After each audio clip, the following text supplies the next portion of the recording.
All right, we're back with the GSMC Wrestling Laureate podcast, brought to you by the GSMC Sports Network. I'm your favorite wrestling fan here to give you all the cool, awesome wrestling factoids.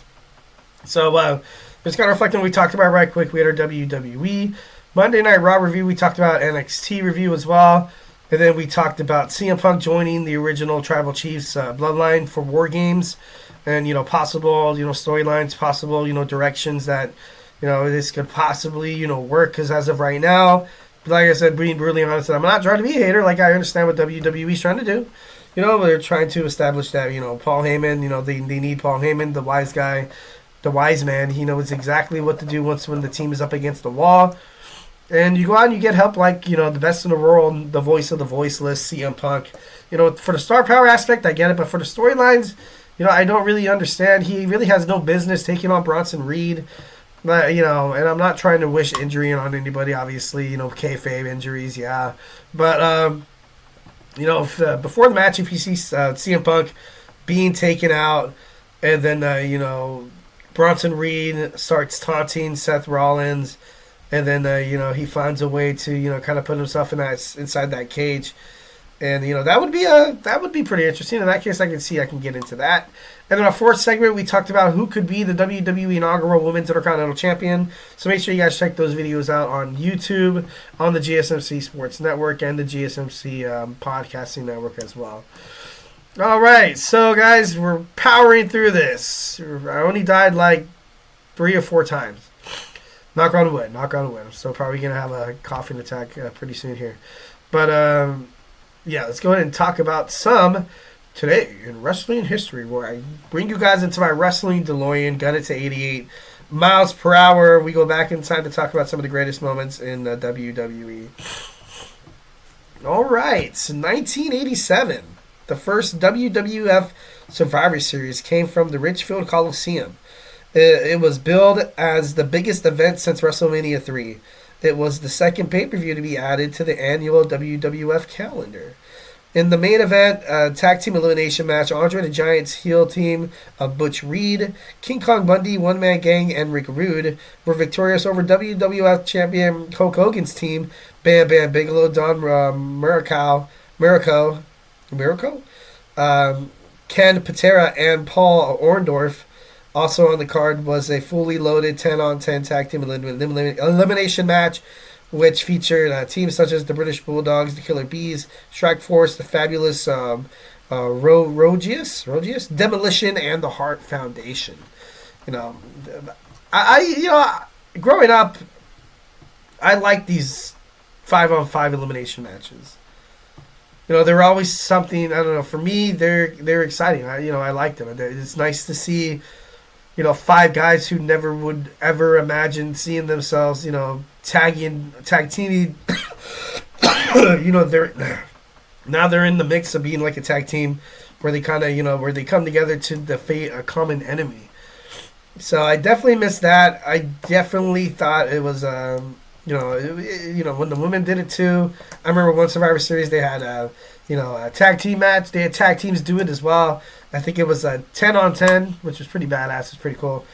Obviously, they don't do it like that anymore. I was kind of, crossing my fingers for the final test of it, taking on the Wyatt 6 in a War Games match.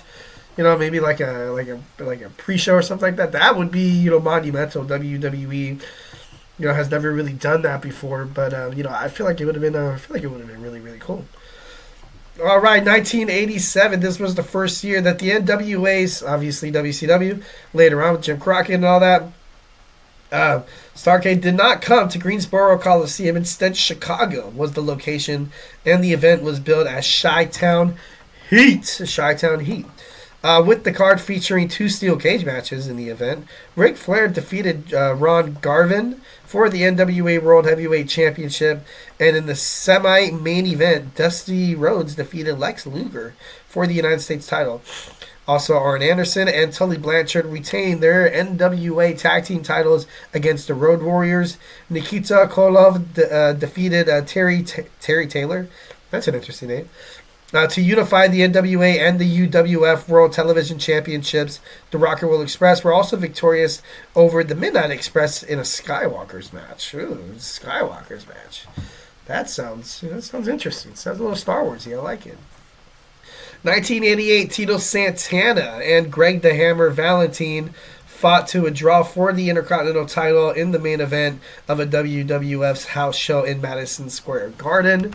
Also, we saw at now historic WWF Madison Square Garden house show, Diesel won the WWF Championship in 8 seconds, defeating Bob Backlund. 3 days after, Backlund won the title from Bret Hart in San Antonio at Survivor Series. Also on the card were 2 trial matches for the upcoming Royal Rumble in Tampa. Razor Ramon retained the Intercontinental title against Jeff Jarrett, and in the main event, The Undertaker gained a pinfall victory over Erwin R. Shasta? I'm just kidding. 1995, the Macho Man Randy Savage, he last eliminated the one-man gang to win a 60-man battle royal in the main event of World War III from the Norfolk Scope in Norfolk, Virginia. So that's it's kind of cool. In 2000, the second and final WCW Mayhem took place at the U.S. Cellular Arena in Milwaukee, Wisconsin. 3 titles changed hands that night, with the first being General Erection? That sounds weird. Defeating Lance Storm for the United States Championship. Later on the card, the Insiders Kevin Nash and Diamond Dallas Page snatched the WCW Tag Team Championship from the Perfect event. Chuck Palumbo and Sean Stasiak. In the main event, you saw Scott Steiner become the penultimate WCW heavyweight champion before the company itself folded when he defeated Booker T in a straitjacket match. Big Papa Pump. I remember that was pretty badass.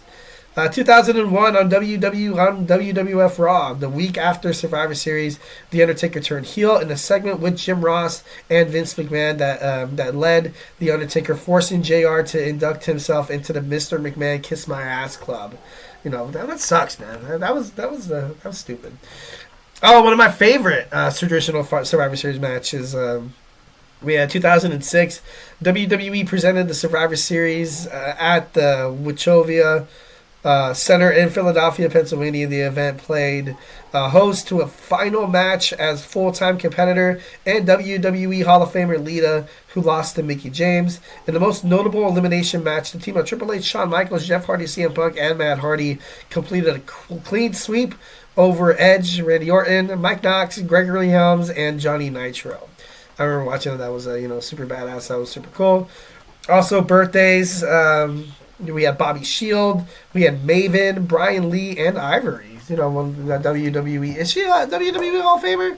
I think she is. I remember, growing up watching Ivory, she was like not like the goody two shoes, because you would, especially back during that time when, professional wrestling was highly, like sexualized, and, it's kind of crazy. All right, guys, thank you so much for tuning in to the GSMC Wrestling Laureate podcast, brought to you by the GSMC Sports Network. I'm your favorite wrestling fan, bidding you farewell. Hope you guys have an amazing Turkey Day. Hope you guys, gear up watching the NFL. We have a lot of good games happening on Thanksgiving, also on Black Friday, so make sure you stay tuned into that. If I have not made you a wrestling fan yet, we have all these other amazing podcasts, these amazing podcasters doing what they do best, entertaining you guys for absolutely 1,010% free, giving you guys content that you guys love and adore so much, because that's our goal. That's our goal. All right, guys.